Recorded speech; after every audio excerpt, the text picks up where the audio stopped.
kelas 5 di seluruh Nusantara. Bagaimana kabar kalian hari ini? Semoga sehat selalu ya. Kak Kinan senang sekali rasanya bisa bertemu kalian lagi. Oh iya, teman-teman hari ini sudah berolahraga belum? Kalau belum, yuk sempatin walaupun sebentar saja teman-teman. Karena itu penting agar membuat kalian badannya menjadi lebih segar. Dan jangan lupa apa teman-teman? Betul, jangan lupa untuk terus berdoa agar ilmu yang kita dapatkan bisa diterima dengan baik dan juga bisa berguna. Semangat terus ya teman-teman.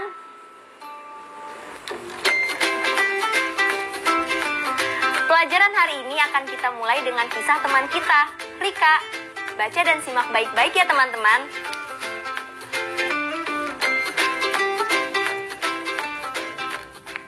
Ayo membaca. Aku kenal maskotnya. Rika melonjak-lonjak girang. Ia sudah menikmati libur 3 hari di Gili Trawangan. Piknik kali ini adalah hadiah ayah bunda karena Rika memenangi lomba menulis cerpen yang dilaksanakan Kemdikbud. Wah, Rika senang sekali. Selain dapat hadiah dari kementerian, ia juga dapat hadiah dari ayah bunda.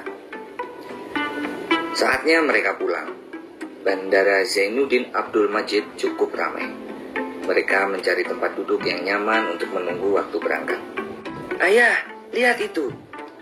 Rika berseru sembari telunjuknya mengarah ke sebuah papan yang memampang gambar peta Nusa Tenggara Barat.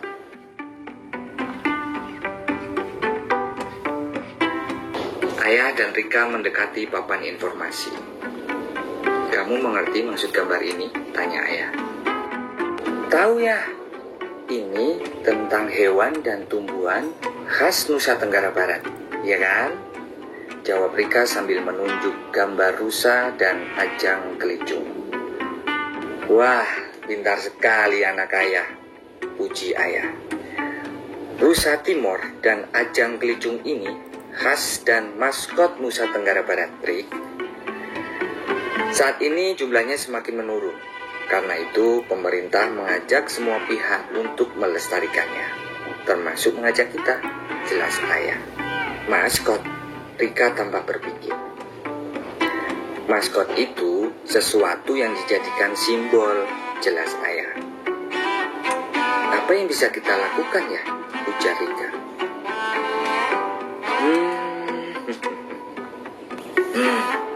Begini, ayah tahu apa yang bisa kamu lakukan, Rika, kata ayah tiba-tiba. Aku juga tahu ya, aku akan menulis cerita yang tokohnya seekor rusa dan pohon ini, celetuk Rika dengan semangat. Benar sekali. Jadi kita bisa melakukan dengan cara yang kita bisa, Rika, tambah ayah. Ayah, Rika, ayo masuk, waktunya check-in, kata bunda yang sudah berdiri di belakang mereka. Saat mereka hendak meninggalkan papan informasi, tiba-tiba Rika berhenti. Tunggu ayah, perangko itu apa ya? Tanya Rika sambil menunjuk gambar perangko yang bergambar rusa Timor dan ajang kelicung.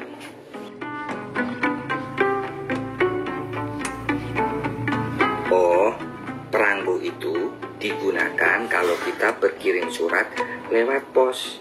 Perangko sebagai tanda kalau pengirim surat sudah membayar biaya pengantaran surat, jelas ayah. Kita tidak pernah ya kirim surat. Kalau ke Eyang atau Bude, biasanya ayah bunda cuma telepon, kata Rika. Teknologi internet sudah memudahkan kita untuk berkirim kabar. Tidak seperti dulu, orang harus menulis surat, menempel perangko di amplop, pergi ke kantor pos agar bisa memberi kabar pada keluarga atau teman yang jauh, jelas bunda sambil mereka berjalan menuju ruang check-in. Wah, aku mau buat cerita tentang surat yang pakai perangko. Perangko dengan maskot daerah, seru Rika. Benar-benar anak ayah, kata ayah kembali memuji. Yeay, anak bunda juga kan? Seloroh bunda. Mereka tertawa sambil meninggalkan sang rusa yang tersenyum memandang kepergian mereka.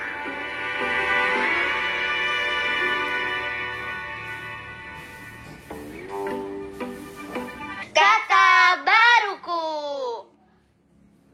Flora.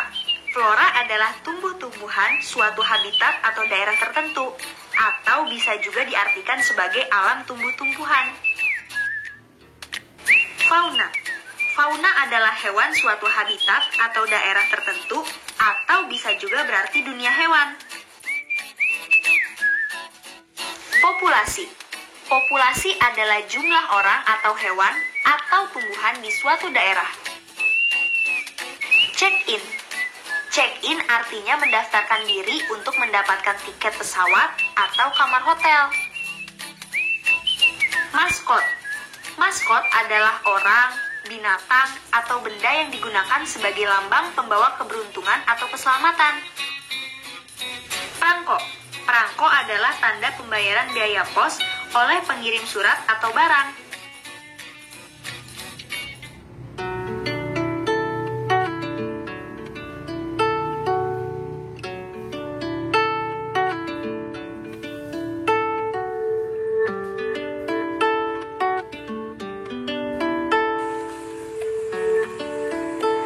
Wah, banyak sekali ya kosakata baru setelah kita tadi membaca cerita tersebut.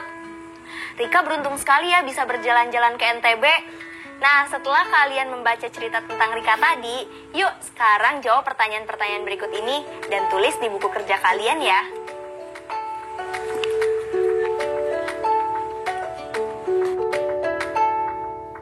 Pertama, mengapa Rika sangat senang saat pulang piknik? Kedua, ke provinsi mana Rika dan orang tuanya piknik?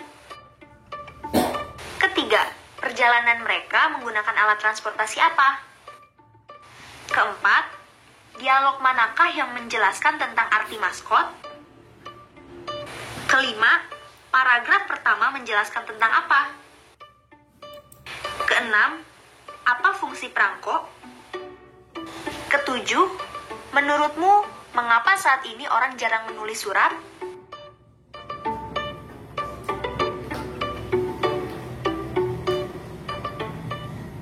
Ayo menulis.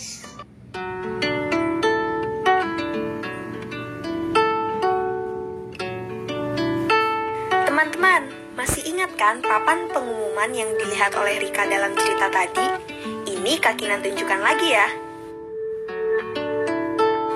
Nah, kalau tadi Rika sudah tahu tentang Provinsi Nusa Tenggara Barat, nah sekarang kalian coba yuk membuat papan pengumuman seperti contoh ini. Kak Kinan bantu dengan tabel ya.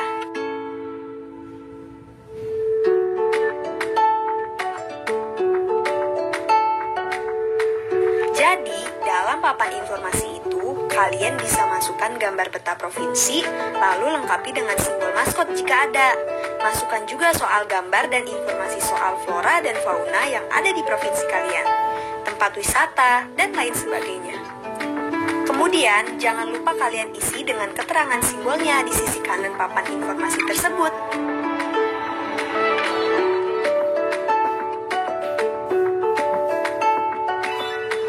Kalau kalian masih bingung, bisa tanyakan ke guru kalian ya. Kak Kinan mau mengeposkan surat ini dulu. Ayo mencoba. Teman-teman sudah pernah belajar tentang penggunaan kata depan di dan dari kan? Supaya kita bisa lebih paham lagi, coba lengkapi kalimat rumpang berikut ini dengan kata depan di dan dari. Kalian baca dulu kelima kalimat ini baik-baik sampai selesai. Lalu tulis jawabannya di buku masing-masing. Kemudian nanti kita cross-check bersama-sama jawabannya ya. Kalian bisa menjawab dimulai dari sekarang.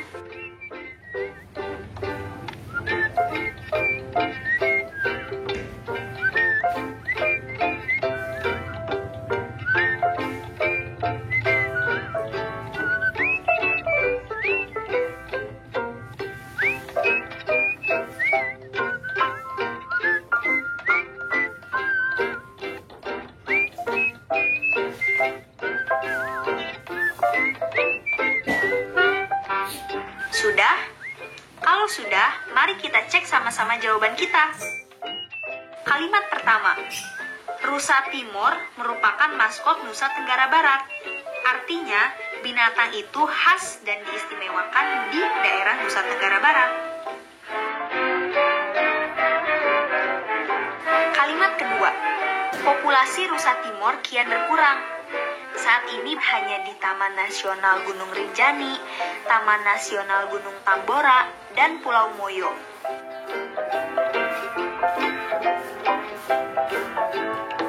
Kalimat ketiga, Rika banyak mendapat ide menulis dari perjalanan pikniknya ke Nusa Tenggara Barat. Kalimat keempat, Rika membaca papan informasi yang terpajang di pusat informasi bandara. Kalimat kelima, Rika semakin bersemangat untuk menulis setelah mendapat hadiah dari kementerian dan orang tuanya.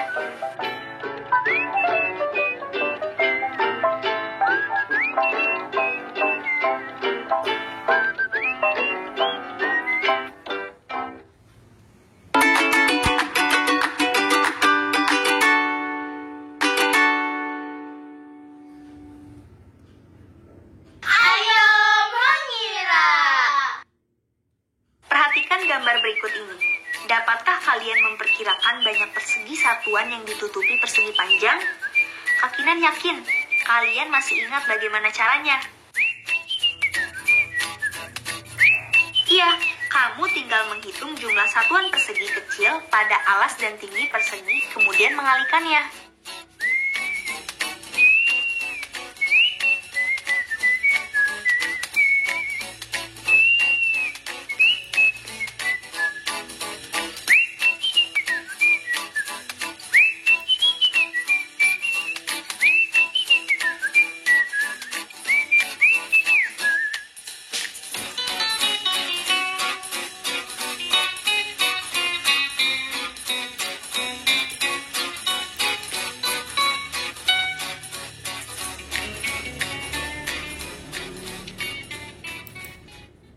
Ayo membaca. Bacalah teks ini dengan seksama. Indonesia merupakan negara kepulauan yang membentang dari Sabang hingga Merauke. Setidaknya ada sekitar 17.504 pulau di Indonesia. 7.870 pulau telah memiliki nama dan 9.634 pulau belum memiliki nama. Jika kamu bandingkan, banyak mana pulau yang telah memiliki nama atau yang belum memiliki nama? Lalu, bagaimana cara kita membandingkannya? Untuk membandingkan bilangan, bandingkan setiap angka yang memiliki nilai tepat yang sama, mulai dari nilai tempat yang paling besar. Jadi, kita tentukan dulu nilai tempat dari kedua bilangan tersebut. Nih, Kakinan kasih contohnya. Pulau yang telah memiliki nama berjumlah 7.870. Nilai tempat dari bilangan 7.870 yaitu angka 7 pertama nilainya ribuan, angka 8 nilainya ratusan, angka 7 berikutnya nilainya puluhan, dan angka 0 nilainya satuan.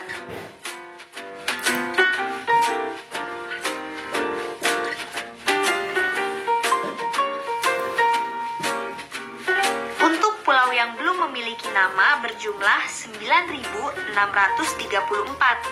Nilai tempat dari bilangan 9.634 yaitu 9 nilainya ribuan, 6 nilainya ratusan, 3 nilainya puluhan, dan 4 nilainya satuan.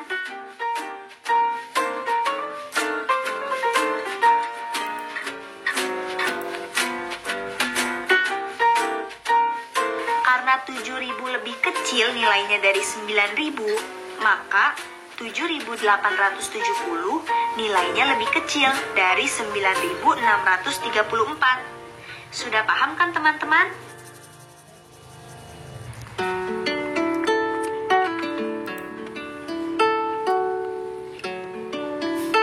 Ya, bikin peta kayak gini susah nggak sih ya?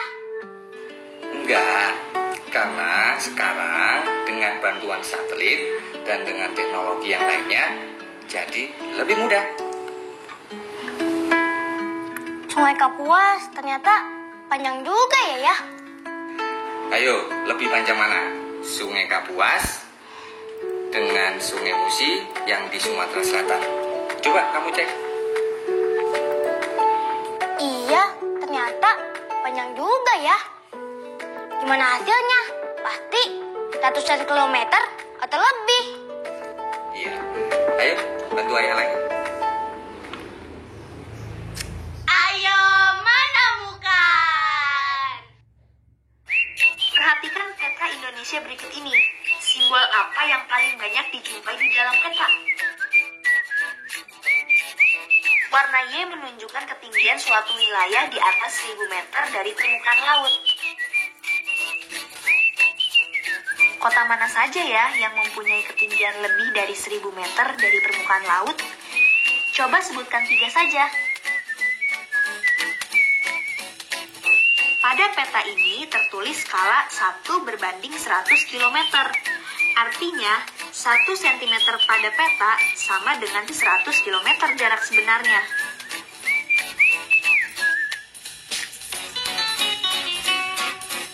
Nah, apakah teman-teman punya peta Indonesia di rumah? Jika ada, coba cari tahu jarak 2 tempat pada peta, yaitu antara kota Kembatin dan Bontang di Pulau Kalimantan. Ayo berlatih. Perhatikan kembali peta Indonesia ini, lalu jawab pertanyaan-pertanyaan berikut ini ya. Pertama, tuliskan 3 kota yang memiliki ketinggian 100 sampai 400 meter di atas permukaan laut. Kedua, tuliskan 3 kota yang menghasilkan nikel. Ketiga, temukan jarak pada peta dan jarak sebenarnya antara kota berikut ini. A. Pangandaran dan Bojonegoro. B. Bolong Mongondo dan Sumbawa. C. Sorong dan Kepulauan Natuna. Untuk menjawab pertanyaan ini, kalian membutuhkan peta atau atlas yang ada di rumah kalian. Jangan lupa perhatikan berapa skala pada peta tersebut ya. Silakan teman-teman jawab, lalu kalian bisa mendiskusikan jawaban kalian masing-masing bersama teman dan guru ya. Proyek kreatif minggu ini. Nah teman-teman, Kak Kinan baru saja pulang dari toko buku dan membeli kertas untuk proyek kreatif mingguan hari ini. Nah, kalian sudah membuat rencana petanya bukan? Hari ini kita akan melanjutkan proyek kreatif kita mingguan hari ini. Nah, yang pertama, kalian harus membuka kembali rancangan peta yang sudah kalian buat kemarin. Yang kedua, periksalah dan cocokkanlah alat dan bahan yang sudah didapatkan itu sesuai atau tidak ya. Lalu, langkah pertama yang harus kita lakukan itu apa ya? Simak baik-baik ya. Pertama, tentukan arah mata angin. Kalian dapat menentukannya dengan cara berdiri di bawah sinar matahari seperti yang Karin lakukan kemarin. Jika kalian berdiri pada pagi hari dan membelakangi terbitnya matahari, maka arah bayangan menunjukkan arah barat dan tangan kananmu menunjukkan arah utara. Kedua, tuliskan arah mata angin di pojok kanan atas kertas yang kalian gunakan. Arah utara ada di bagian atas, seperti gambar berikut ini.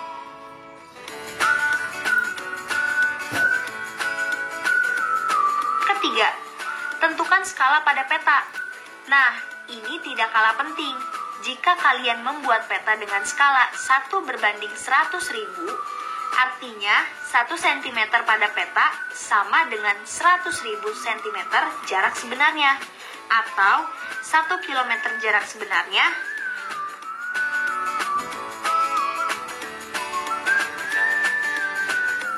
Kita mulai sama-sama yuk. Kalau kalian belum paham, boleh tanyakan kepada guru atau teman yang sudah mengerti.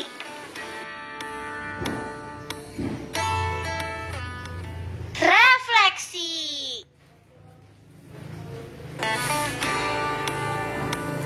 Nah teman-teman, kita sudah ada di penghujung pembelajaran hari ini. Tapi sebelum kita berpisah, yuk kita ingat-ingat kembali materi yang kita bahas hari ini. Apakah kalian bisa menyebutkan berbagai informasi di provinsi kalian masing-masing? Misalnya, flora dan fauna apa yang menjadi khas di provinsi kalian? Dan, apakah kalian teman-teman sudah bisa membuat papan informasinya?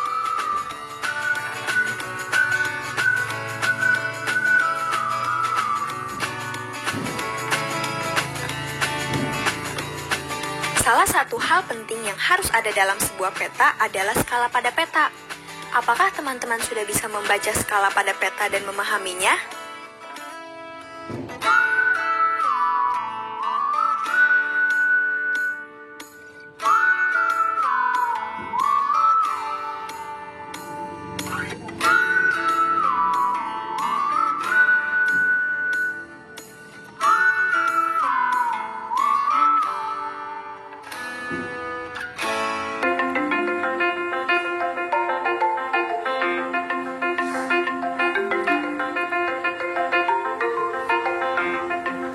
Bagaimana teman-teman? Semoga pelajaran hari ini dapat dipahami dengan baik ya. Kak Kinan gak sabar nih belajar bareng kalian besok. Dan Kak Kinan akan menunjukkan proyek peta Kak Kinan. Tetap semangat ya teman-teman, sampai jumpa besok. Dadah!